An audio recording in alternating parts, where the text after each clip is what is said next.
The rules of accurate thinking are so clear and simple that I often wonder why so few people ever take time to learn the rules, since accurate thinking is the very foundation of all successful achievements.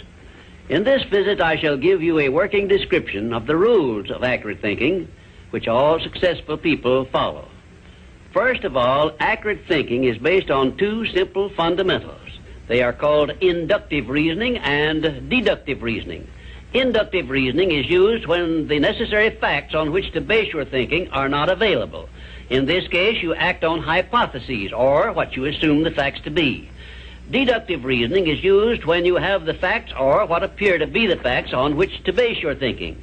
The next step in accurate thinking is to separate facts from fiction, or hearsay evidence, and determine whether you are dealing with hypotheses or real facts.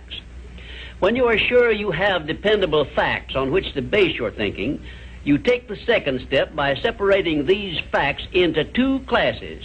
One is important facts, and the other is unimportant facts. When you do this, you may be surprised at the overwhelmingly greater number of unimportant facts you deal with daily than there are important facts. At this point, you are almost sure to want to ask the question, what is an important fact, and how can I distinguish it from an unimportant fact? And I shall give you the answer to this very important question by saying that an important fact is any fact which will aid you to any extent whatsoever in attaining the object of your major purpose in life. And all other facts, as far as you are concerned, are unimportant, and you should waste no time with them. After this visit is over, you can employ the next hour to a great benefit to yourself if you will set down on paper a list of all the facts you dealt with yesterday, separating them into two classes, important and unimportant. As a matter of fact, you will make a profound discovery regarding accurate thinking if you follow the habit of daily taking inventory of all the facts that claimed your attention during the day, putting them down on paper in two separate columns, one labeled important facts and the other labeled unimportant facts. Now let us turn our attention to the subject of opinions and see to what extent loose, unsound opinions are mistaken for accurate thinking. To start with, let us recognize the truth that most opinions are without value because they are based on bias, prejudice, intolerance, guesswork, hearsay evidence, and out-and-out ignorance. These are harsh words I'm using, and they represent the source of most of the tragedies of life which people meet with unnecessarily. And I would say that of all the tragedies which cause misery and failure, none is more merciless or destructive than those which grow out of the indifference of people who make no attempt to learn how to think accurately. I shall never forget an experience I had with President Woodrow Wilson while I was working for him during World War I. I asked the President what effect he believed World War I would have on civilization, and his reply was brief, but it was a masterpiece which you should remember as long as you live. "I cannot answer your question," said the President, "because I have no facts on which to base an opinion." If you will remember Woodrow Wilson's 15-word speech every time you are about to express an opinion about anything, the chances are that you will soon get out of the habit of expressing or even having opinions not based on something more substantial than biases, prejudices, and emotional feelings which often serve as fathers to facts. You will learn, if you observe carefully, that the more successful a person is, the less he is inclined to express wild, unjustified opinions about anything. Also, you must have observed already that the drifters who are suffering with frustrations because they recognize they are failures usually have an assortment of opinions on about everything you can imagine. When I hear someone expressing a definite opinion about something of which I have definite reason to believe he knows little or nothing, I think of an experience I had when I stopped a Quaker on the streets of Philadelphia and asked him the time of day. He took out his watch, examined it carefully, and then in a slow, emphatic tone of voice he said, "Well, sir, according to this alleged timepiece, it appears to be approximately 1 minute and 10 seconds past 12 o'clock. I was particularly impressed by the care with which this Quaker identified the source of his information which he was passing on to me. And I often thought afterward how beneficial it would be if all people who express opinions or give out information would take the time to identify the source from which they were able to speak. I cannot influence all people to engage in this sort of safe thinking, but I can suggest that you give it consideration in connection with this visit on the subject of accurate thinking. Now, I shall give you a simple rule which may help you avoid being misled by unsound opinions expressed by other people.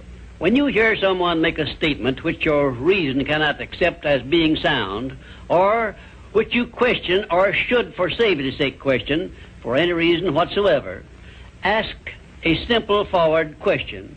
How do you know?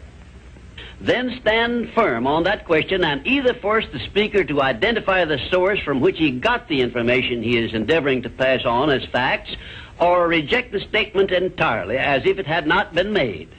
And do this no matter who is speaking or what may be his reputation for truth and veracity. Remember, you are given as your richest birthright the privilege of controlling your own thoughts. Therefore, treat this divine gift with the profound respect to which it is entitled, and do not allow anyone to do your thinking for you, or to influence your thinking in any manner whatsoever, except by the rules of accurate thinking I am passing on to you.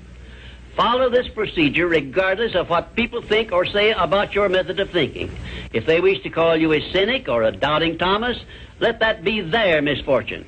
But for your own good, go right on thinking by rules which will save you from many mistakes and tragedies throughout your life. Now, I will give you 7 rules to follow, which, if you memorize them and follow them as a daily habit, may bring you top rating as an accurate thinker. 1. Never accept the opinions of other people as being facts until you have learned the source of those opinions and satisfied yourself of their accuracy. 2. Remember that free advice, no matter from whom it is received, will bear the closest of examination before it is acted upon as safe.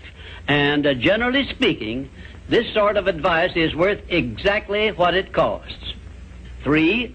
Alert yourself immediately when you hear anyone speaking of others in a discourteous or slanderous spirit, because this very fact should put you on notice that what you are hearing is biased, to say the very least about it, and it may be out-and-out misstatement.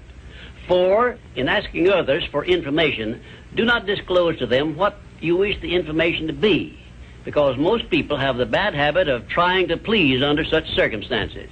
Well-measured, tactful questions can be of great benefit to you in thinking accurately. 5.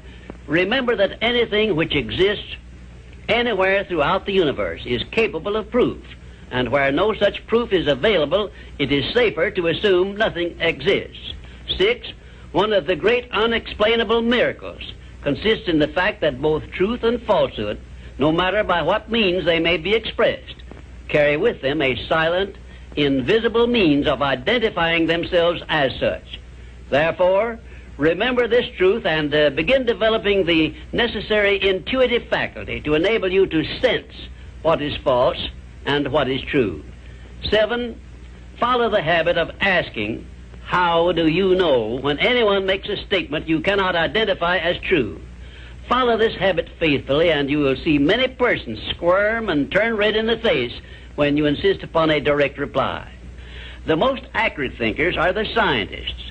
They investigate with open minds and never allow their wishes to become the fathers of facts, but deal with each fact as it is, not as they would like it to be. Now, one final word of warning I feel I should leave with you. Study yourself carefully, and you may discover that your own emotions are your greatest handicap in the business of accurate thinking. It is easy for you to believe that which you wish to believe, and unfortunately, that is precisely what most people do. This is a method by which many people condemn themselves to eternal failure and defeat, and it is a method which opens wide that sealed envelope which contains the list of penalties they must pay for neglecting to take possession of their minds and use them for constructive ends beneficial to themselves. And now, until our next visit, may I say goodbye.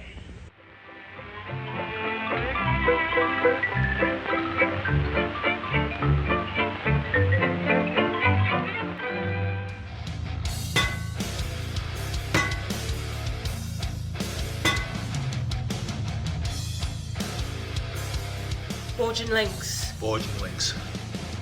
Forging links, one person at a time.